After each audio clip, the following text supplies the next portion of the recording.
말씀 톡톡. 사람들이 어찌하여 아랠 줄을 모를까. 제 27장. 요셉의 아들 므낫세 종족들에게 므낫세의 현손 마길의 증손 길르앗의 손자 헤벨의 아들 슬로브앗의 딸들이 찾아왔으니 그의 딸들의 이름은 말라와 노아와 호글라와 밀가와 디르사라. 그들이 회막문에서 모세와 제사장 엘르아살과 지휘관들과 온 회중 앞에 서서 이르되, 우리 아버지가 광야에서 죽었으나 여호와를 거슬러 모인 고라의 무리에 들지 아니하고 자기 죄로 죽었고 아들이 없나이다. 어찌하여 아들이 없다고 우리 아버지의 이름이 그의 종족 중에서 삭제되리이까? 우리 아버지의 형제 중에서 우리에게 기업을 주소서. 하매 모세가 그 사연을 여호와께 아뢰니라. 여호와께서 모세에게 말씀하여 이르시되, 실로브와 딸들의 말이 옳으니 너는 반드시 그들의 아버지의 형제 중에서 그들에게 기업을 주어 받게 하되 그들의 아버지의 기업을 그들에게 돌릴지니라. 너는 이스라엘 자손에게 말하여 이르기를, 사람이 죽고 아들이 없으면 그의 기업을 그의 딸에게 돌릴 것이요 딸도 없으면 그의 기업을 그의 형제에게 줄 것이요 형제도 없으면 그의 기업을 그의 아버지의 형제에게 줄 것이요 그의 아버지의 형제도 없으면 그의 기업을 가장 가까운 친족에게 주어 받게 할지니라 하고, 나 여호와가 너 모세에게 명령한 대로 이스라엘 자손에게 판결의 규례가 되게 할지니라. 여호와께서 모세에게 이르시되, 너는 이 아바림 산에 올라가서 내가 이스라엘 자손에게 준 땅을 바라보라. 본 후에는 내 형 아론이 돌아간 것 같이 너도 조상에게로 돌아가리니, 이는 신광야에서 회중이 분쟁할 때에 너희가 내 명령을 거역하고 그 물가에서 내 거룩함을 그들의 목전에 나타내지 아니하였음이니라. 이 물은 신광야 가데스의 무리바 물이니라.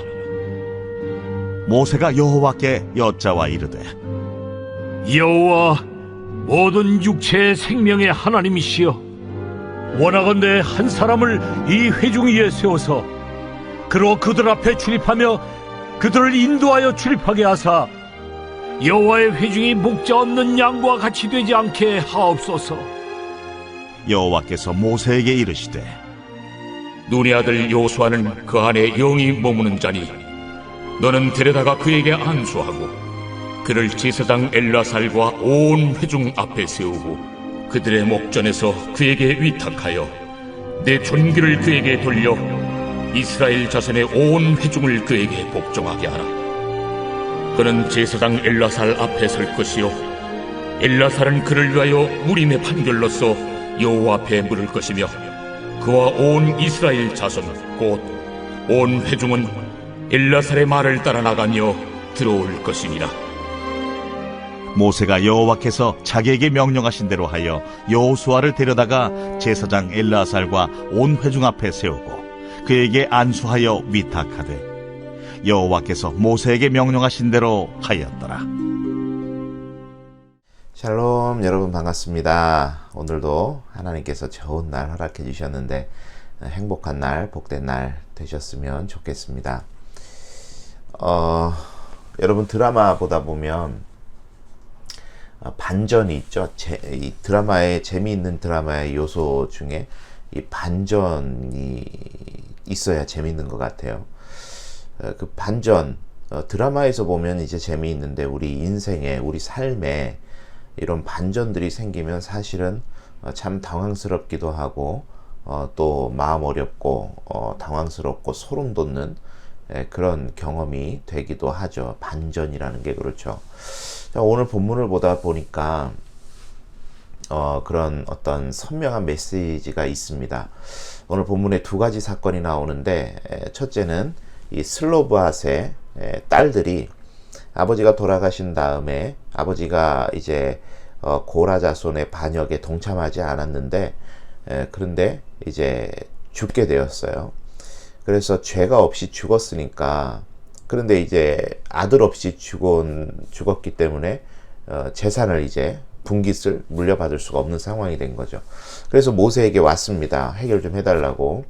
모세가 하나님께 물었고, 당시에는 이제 장자나 아들들에게 이 분깃이 돌아가고 재산이 돌아갔는데, 하나님께서 그 상황에 대해서 이 딸들에게도 그 분깃을 기업을 주어라, 그렇게 말씀하시는 장면이 나오는 거죠.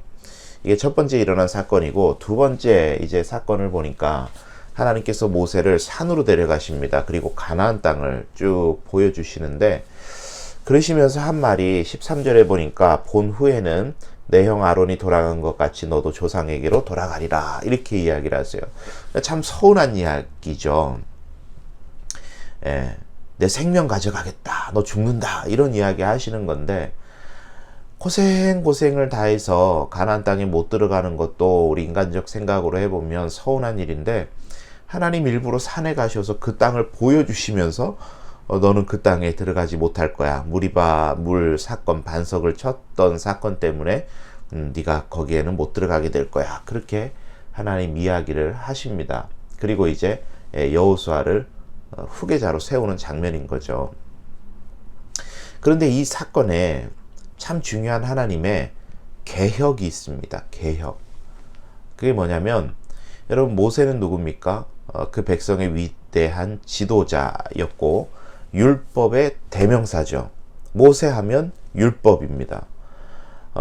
그래서 이 모세에게 10계명이 주어졌고, 모세 오경, 토라라고 하는 것은 그 당시뿐만이 아니라 지금 현 시대의 유대인들도 그 모세 오경의 토라는 반드시 지키려고 하는 삶의 신앙의 절대 기준인 거죠. 그러니까 모세는 살아있는 율법인 겁니다. 그런데 이거죠. 율법은 가나안 땅에 못 들어간다. 율법은 가나안에 못 들어간다.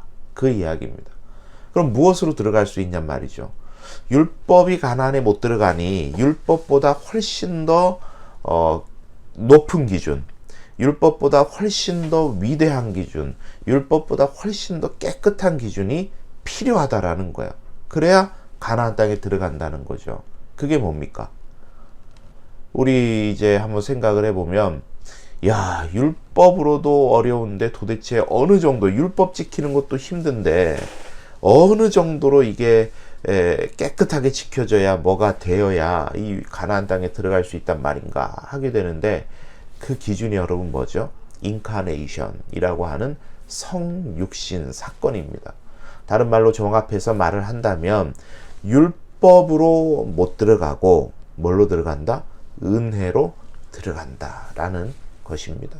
예수 그리스도의 성육신의 은혜, 대속의 은혜, 하나님의 은혜로 가나안에 들어갈 수 있다라는 이야기죠. 그러니 여러분, 앞에 있었던 사건, 슬로보앗의 딸들에게 임한 게 뭡니까? 당시 법상으로는 안 돼요. 그런데 은혜가 주어진 거죠. 은혜의 시대의 서막이 열리는 장면이 오늘 본문의 장면입니다.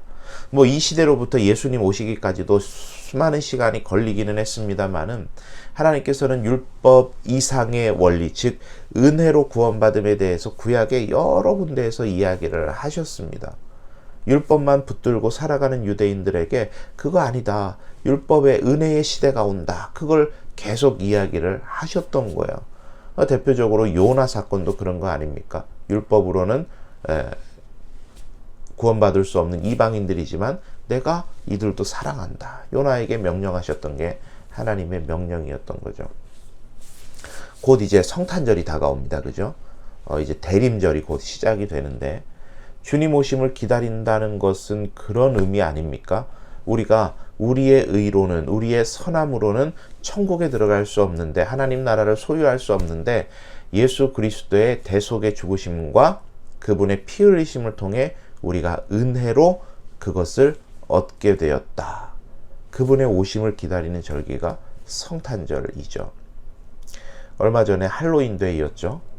씁쓸한 경험을 했습니다. 할로윈데이 전날이었나 그 당일이었나, 좀 뭐 할로윈데이가 정확히 언제인지 모르니까 그랬어요. 근데 엘리베이터를 탔는데 한 무리의 초등학생들이 시끌벅적하게 타는 거예요.